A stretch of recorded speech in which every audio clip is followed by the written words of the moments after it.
All right, so today's class onwards for the next 2 or 3 sessions, we are going to pick up on lens optics.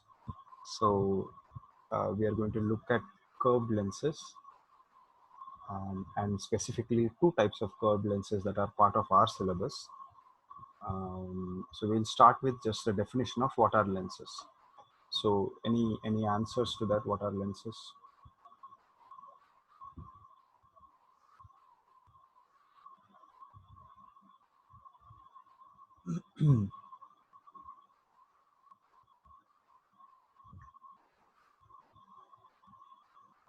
How will you define a lens? Would anybody like to give it a shot?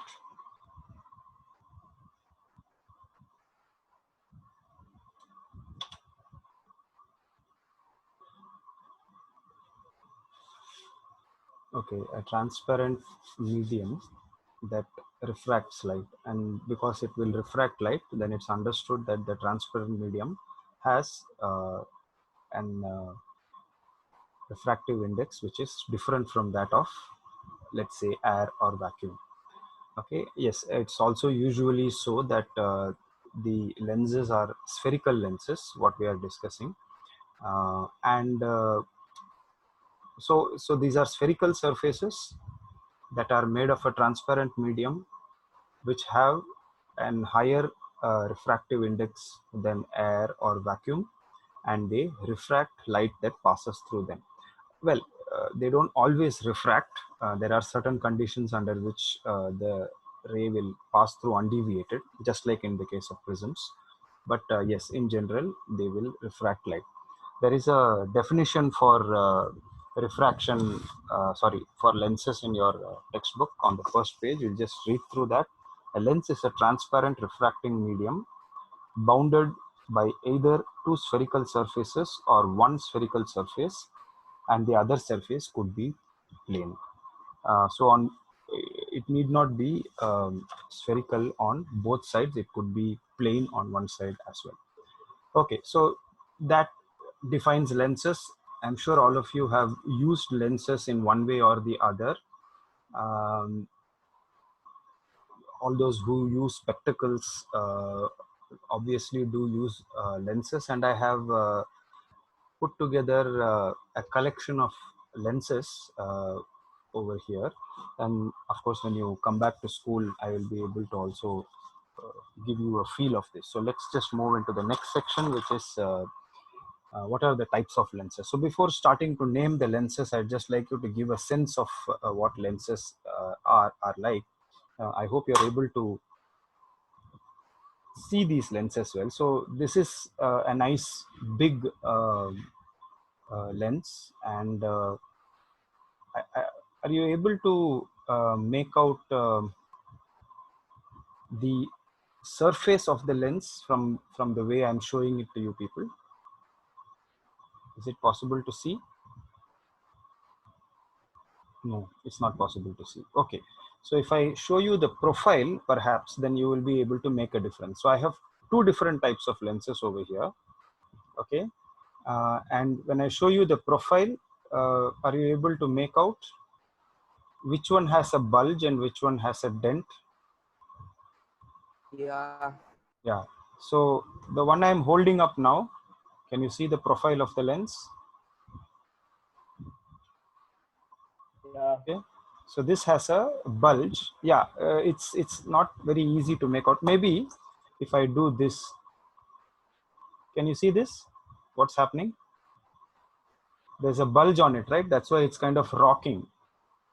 So this is one type of lens, and then this is another type in which there is a dent inside here. There's a nice, you can easily imagine this being part of a sphere, and it's there on both sides.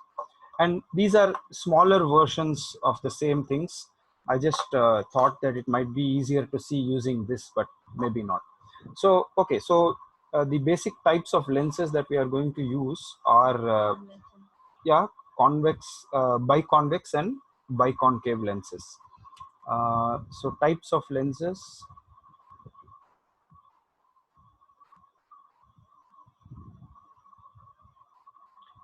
Just like we saw in mirrors in the last year, we also use the same terminology over here.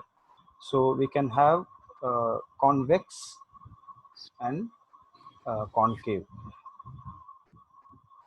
And basically these are the two types of lenses that we will be studying in class 10. So you don't need to worry about all the other forms. You just need to know what those are.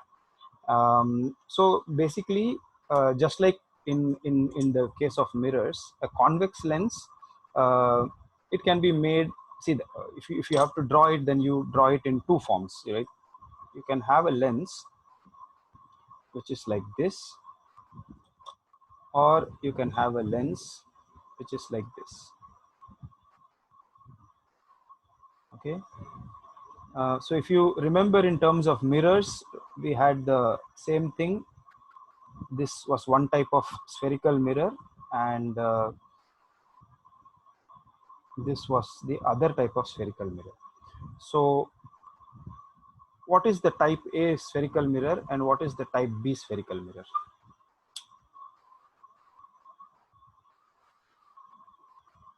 Concave, convex. So type A is concave, and type B is okay, yeah, type A is concave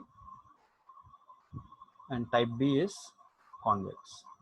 So how did we remember to distinguish that? At least the way I did it is, since there are only two, I just need to know one for sure. So I took the word cave. This is something that I figured out when I was in school. And I thought the reflecting surface, if it is like a cave, that is, if there is an indentation over there, then I took that as being the concave mirror, and therefore the other one would have to be convex.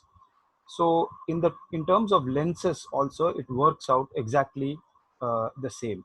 So you have let's say C and D, and since the surface over here is indented, that surface indicates that this is a concave lens. Okay, so in this case we are talking about mirrors, and in this case it's lens. So therefore this is a convex lens. Okay, so this is the way in which I distinguish between what is a convex lens as a convex lens and a concave lens. All right. These lenses are also given another name. They can be called divergent lens or convergent lens. So that is another distinction. But when we study the ray optics, at that time I will come to that definition, whether it is a divergent lens or a convergent lens. So let's just understand a little bit about the terminology that is used in lenses. We have studied the terminology for mirrors last year, and the terminology for lenses also almost completely falls along the same lines. So now, just to understand how these lenses are made, not actually how they are really made, but to get a kind of a sense of how you get these lenses, we'll start with the convex lens. So you can imagine the convex lens um, as being, see, if you remember last year, I talked about how from a spherical reflecting surface, I can draw better spheres on the blackboard than on the whiteboard. Okay, kind of successful. So if you have a spherical surface, I remember telling you that if you cut a section, right, and you get this out, so then you get a kind of a bowl like surface that comes out, and depends upon whether the mirroring is inside or outside, you will get uh, a convex or a concave mirror. Now in the case of lenses, um, you imagine the same sphere, but this time the sphere is made out of solid glass. So it's completely solid glass. Okay, and of course you can do this. You can cut out a section from the solid glass, So you will have a piece of solid glass that comes out like that, okay, which is flat on one side and it has a bulging surface on the other side. Now, since this is a bulging surface, this is a convex lens, but since it has a plane surface on one side, it's a plano-convex lens. Okay, we don't have anything to do with plano-convex lenses. So what we actually take is a biconvex lens. So how do you get that? Um, in that case, you don't cut um, the glass sphere in that manner. What you can imagine it as is if you have uh, two such spheres and they intersect. Okay, so in the region where they intersect with each other, that region is where you get your lens. Okay, so if you take this section out, then you have a glass piece that is like that, which is what this is. Okay, it's not to say that they actually manufacture it like that. They don't manufacture it like that. The manufacturing is done by taking a cylindrical piece most probably and then grinding it by using, they either do it by hand in some cases. Like if they want to make really big lenses for special purposes, then they do it by hand. The precision that can be obtained by hand ground lenses are of a very high order.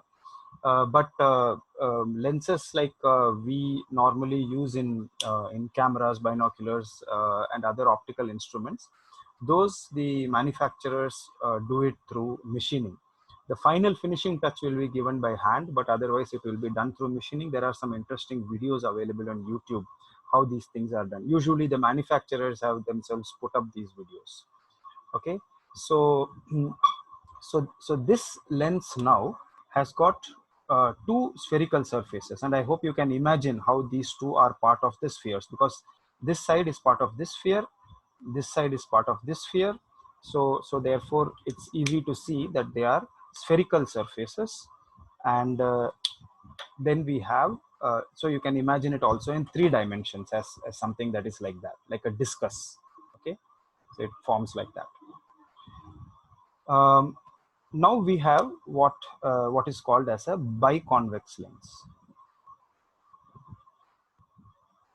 which means that it is convex on both sides. So if you remember previously, when you just cut out a section from a prism like that, then what you get over here is a plano convex.